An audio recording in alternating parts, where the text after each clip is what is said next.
காவல்துறை வந்து மேல்மட்ட அதிகாரத்தில் விசாரணை நடத்திட்டு வராங்க. பல்கலைக்கழக வளாகத்தில் இந்த சம்பவம் நடந்தது.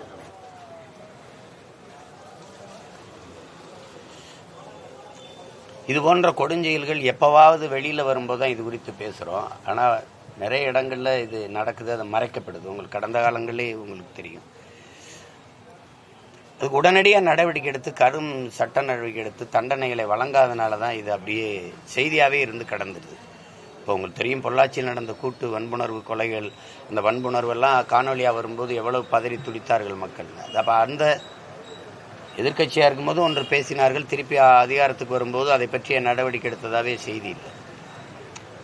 அதனால இந்த குற்றங்கள் ஒரு செய்தியாகவே வைத்து கடத்தப்படும் போது, அது மறைக்கப்படும் போது இந்த குற்றச்செயல்கள் தடுக்கப்படாமல் மீண்டும் மீண்டும் தொடரும். கடும் தண்டனைகள் மூலமாக தான் இது மாதிரி நிகழ்வுகள் நடந்தால் கடும் தண்டனை இருக்குங்கிற ஒரு உளவியல் அச்சம் வந்தால் தான் இந்த மாதிரி குற்றங்கள் தொடராது. இப்போ இது மாதிரி பார்க்கும்போது நம்ம பெண் பிள்ளைகளை படிக்க அனுப்புகிற நம்முடைய அப்பா அம்மா, நம்முடைய குடும்பத்தில் இருக்கிறவர்களுடைய மனநிலை தான் ரொம்ப முக்கியமானது. ஒரு அச்சமின்றி நம்ம பிள்ளைகளை அனுப்பி வைக்க முடியாது அப்படின்னு ஒரு தாய். நான் ஒரு போராட்டத்தில் ஈடுபட்டு கொடுக்கும்போது ஒரு 60 வயசு 70 வயசு இருக்கிற ஒரு பெரியம்மா என் கையை பிடிச்சி அழுதாங்க. உங்களுக்கு சொல்ல வார்த்தை வரல. என்னென்னா, அந்த பிள்ளைகளை பள்ளிக்கூடம் கல்லூரிகளுக்கு அனுப்பிட்டு நிம்மதியப்படுத்த உறங்க முடியல, ஏதாவது நீ செய்ய அப்படின்னாங்க. அது சொல்லி இப்போ ஒரு 10 வருஷம் இருக்கும். நான் அந்த நேரத்தில் என்ன செய்கிறது? இப்போ நீங்கள் சொல்கிறதுக்கு பதில் தான் நான் சொல்ல முடியுது. இது மாதிரி குற்றங்கள் தொடராமல் இருக்கணும்.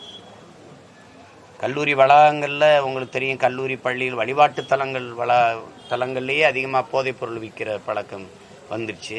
அது எல்லாருக்கும் தெரியுது, எல்லாரும் எடுத்து சொல்கிறாங்க இந்த மாதிரி நடக்குது அப்படின்னு. இந்த நிலத்தில் நடக்கிற குற்றச்செயல்களில் 100க்கு 90 விழுக்காடு நிறைந்த போதையில் தான் நடக்குதுங்கிறத நம்ம ஒத்துக்கணும். அது தடுக்கணும். ஒழுக்கத்தை கற்பிக்கிற, வாழ்வியல் நன்னறியை கற்பிக்கிற வளாகங்கள்லேயே இது நடக்குதுன்னா இதுக்கு மேலே நம்ம நாடாக இல்லை, அறம் சார்ந்த மக்கள் கூட்டமாக நம்ம இல்லை, ஒரு ஒழுங்கீனமான ஒரு கூட்டமாக நம்ம போயிட்டோம். நம்ம இது எப்படி சொல்கிறதுன்னு தெரியல. ஒரு சமூகமே குற்றச்சமூகமாக ஆயிடுச்சோங்கிற அச்சம் வருது.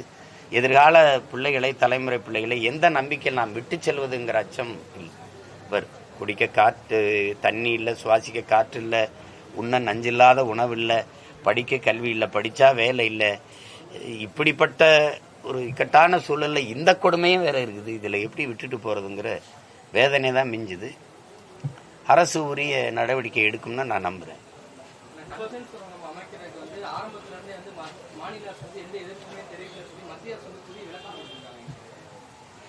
இதை நீங்கள் அன்பு தம்பிக்கு நான் சொல்லுவேன், இந்த நீங்கள் அண்ணன்ட்ட கேட்கக்கூடாது. ஆளுங்கட்சி எதிர்கட்சியாக இருக்குது, மாறி மாறி இருக்கிற இந்த கட்சிகள்கிட்ட தான் நீங்கள் கேட்கணும். என்ன நாடகத்தை சட்டசபையில் போட்டாங்கன்னு நீங்கள் பார்த்தீங்க. ஒன்னால தான் இது நடந்ததுன்னா, இல்லை ஒன்னால தான் நடந்ததுன்னு நமக்கு தெரியுது. இவங்க 2 பேரால தான் நடந்ததுன்னு. ஏடிஎம்கே தான் பண்ணிருச்சுன்னு மாண்புமிகு முதல்வர் அவர்கள் பேசும்போது நீங்கள் எதிர்க்காம இருந்தீங்கன்னு இது குறிப்பாக ஐயா தம்பிதுரை மேலே அவங்க குற்றம் சாட்டுறாங்க, இவங்க ஐயா துரைமுருகன் மேலே சொல்கிறாங்க. இப்படி மாறி மாறி சொல்கிறாங்க. ஆனால் ஏதோ ஒன்று நடந்துருச்சு. மத்திய அரசு தெளிவாக சொல்லுது, நாங்கள் இந்த இதை கொண்டு வரும்போது நீங்கள் எந்த எதிர்ப்புமே காட்டலைன்னு. அப்போ உங்கள் தீர்மானம் ஏமாற்று தானே? 2 ஏக்கர் தான் நாங்கள் எடுத்திருக்கோம் இந்த பள்ளி பாதுகாப்புக்கு. மற்றபடி நீங்கள் எடுக்கலான்னு சொன்னது. இப்போ எல்லாவற்றையும் நீங்கள் டால்மியாவுக்கு நீங்கள் 10,000 ஏக்கர் எடுத்து கொடுத்தது யாரு? அணு உலையை வச்சுக்கலாம்னு சொல்ல அனுமதிச்சது யாரு? ஒரே கேள்விதான். கொண்டு வந்தது காங்கிரஸ்னு வச்சுக்கிடுவோம். இந்த கட்சிகள் திணிச்சது இந்த நிலத்தில் இந்த 2 கட்சிகளுக்கு தெரியாம இதை நட்டுட்டு போயிட்டான அணு உலையை? இல்லை ஸ்டெர்லைட் வந்துருச்சா? மீத்தேன் வந்துருச்சா? இந்த நச்சு திட்டங்கள்லாம் வந்துருச்சா? எப்படி வந்தது? அதே மாதிரி தான் இது. இவங்களுக்கு தெரியாம நீற்று ஆய்வு மலையை தோண்டப்பட்டுச்சா? இவங்களுக்கு தெரியாம மலை வெட்டி களவு போதா? இவங்களுக்கு தெரியாம குப்பையை கொட்டிட்டு ஓடிடுறானாவே? அது மாதிரி தான் இது. மக்களின் தன்னெழுச்சியான பெரும் போராட்டத்தின் மூலமாக தேர்தல் நெருங்கும் போது தமக்கு வாக்கு குறைஞ்சிருமோ, தோல்வி வந்துருமோங்கிற பயத்தில் தேர்தல் அரசியலுக்காக திருப்பி நீங்கள் ஒரு வெற்றா தீர்மானம் போடுறீங்க. உளமாற இந்த மண்ணை மக்களை நீங்கள் நேசிக்கிறதா இருந்தால் அது வேணா. நீங்கள் டங்ஷன் அது தோண்டினீங்கன்னா, பல கிலோமீட்டர் நீங்கள் தோண்டி போனீங்கன்னா, அது திறந்த வெளியில் வெட்டி எடுக்கும்போது கதிர்வீச்சு பரவி அந்த பகுதியில் எந்த மக்களும் வாழ முடியாதுன்னு உங்களுக்கு தெரியும். இப்போ நீட்டுன்னு ஆய்வுலாம் தம்பி, நாடெங்கிலும் மலைகள் இருக்கும்போது என்னுடைய மலையை மட்டும் தோண்ட என்ன? என்ன தேவை இருக்குது? அவங்களே சொல்றாங்க லட்சக்கணக்கான டன் தூசை காற்றுல கலக்கும்ங்கிறாங்க. சும்மா இருக்கும்போதே சுவாச கோளாறு வருது. இதில் லட்சக்கணக்கான டன், அதில் உள்ள போய் 50,000 டன் எடையுள்ள வெடிமருந்துகளை வச்சு தகர்க்கணும் அந்த ஆய்வு செய்கிறது. அந்த வெடிமருந்து வச்சு தகர்க்கிற கற்களை எல்லாம் நீங்க என்ன செய்வீங்கன்னா உடனே ரோடு போடுவோம்னு அறிக்கை கொடுக்குறாங்க தம்பி.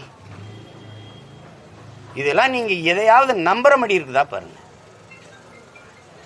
அப்போது கேப்பாரற்ற ஒரு ஒரு ஒரு தரிசு நிலம் போல தமிழ்நாடை மாற்றி விட்டுட்டாங்க. யார் வேணாலும் வரலாம், யார் வேணாலும் எடுக்கலாம். நான் போய் போராட்டம் அறிவித்த பிறகுதான் இவங்க தீர்மானம் போடுறாங்க. அவங்க அனுமதி தராம காவல்துறையில் இருக்குது. நான் நீதிமன்றத்துக்கு போறேன். அப்போ நீதிமன்றம் கூட கேட்குது, அது ஏதோ கார்த்திகை தீபமாமே அப்படின்னு. நான் உயிரோடு இருந்தா தானே தீபம் எரியாது, அதனால நீங்க எனக்கு அனுமதிங்கன்னு சொல்லி பாப்பா தடை மீறி தான் நான் போராடினேன். இங்க எல்லாம் அரசு தீர்மானம் போட்ட பிறகு எதுக்கு வெட்டியா ஒரு போராட்டம்? நாங்க அது கேட்குது, மத்திய அரசு சொல்லுது. அப்போ நான் கேட்கும்போது ஒண்ணுமே சொல்லாம உட்காந்துட்டியே அப்படின்னு. இப்ப கூட என்ன சொல்லுது பாருங்க, அந்த குறிப்பா அந்த பல்லுயிர் பெருக்க இருக்கிற அந்த இடத்தை விட்டுட்டு மற்ற இடத்துல நாங்க ஆய்வு செய்யலாம், எடுக்கலாம்ங்கிறதுல தான் அந்த முடிவுல தான் இருக்குது. இப்ப நாங்க எதை நம்பி இருக்கிறோம்? எங்களை தாண்டி தான் நீ நிலத்துல ஒரு புல், ஒரு கல்லுல ஒரு புல்ல கூட நீ தொடணும். அது என்ன, நாங்க எந்த பரம்பரையில வந்திருக்கோம் பாருங்க. என் நிலத்தில் ஒருபடி மண்ணை அந்நியன் தொடக்கூடாதுங்கிற போராடி செத்த வீர மரபில் வந்தவங்க நாங்க. அது அந்த காலத்துல அப்ப என்கிட்ட ஒன்றும் படை இல்லை, நாங்க இவ்வளவு பெரிய கூட்டம் இல்லை, அதனால நீங்க எல்லாம் ஆட்டம் கட்டிட்டீங்க. நான் தான் சொல்றேன், நீ ஏர்போர்ட் கட்டிடு, 5000 ஏக்கர்ல பார்ப்போம். எங்க அனல் மின்சாரத்தை நீ விரிவாக்கம் பண்ணிரு பார்ப்போம். என்னை தாண்டி தான் நீங்க என் நிலத்துல நீங்க இது பண்ணு. நீ பெரிய ராணுவத்தை கொண்டு வா, அதை பத்தி எனக்கு பிரச்சனை கிடையாது. உன் தீர்மானம், உன் சட்டம். எனக்கு என் நிலமும் வளமும் என் மண்ணும் என் மக்களின் நலமும் தான் எங்களுக்கு முக்கியம். கட்சி, தேர்தல் அரசியல், ஓட்டு அரசியல் அது 4ஆம் பட்சம். நீ எல்லாம் போயா அப்படின்னு போயிடுவோம். அப்புறம் ஓட்டை வாங்கி நான் என்ன பண்ண போறேன்? அதிகாரத்துக்கு என்ன பண்ண போறேன்? எல்லாத்தையும் கையெழுத்து போட்டு என் நிலத்தையும் வளத்தையும் தோண்டி எடுத்துட்டு போன்னு சொல்றதுக்கா? அதனால அது தீர்மானம் வெற்றி தீர்மானமா போயிருந்தேன்னா பல தீர்மானத்தை பார்த்தவங்க. அதனாலதான் நாங்க போய் போராடினோம். இப்பவும் சொல்றேன், என் மக்கள் பதட்ட அடைய தேவையில்லை, உறுதியா நாங்க போராடி தடுப்போம்.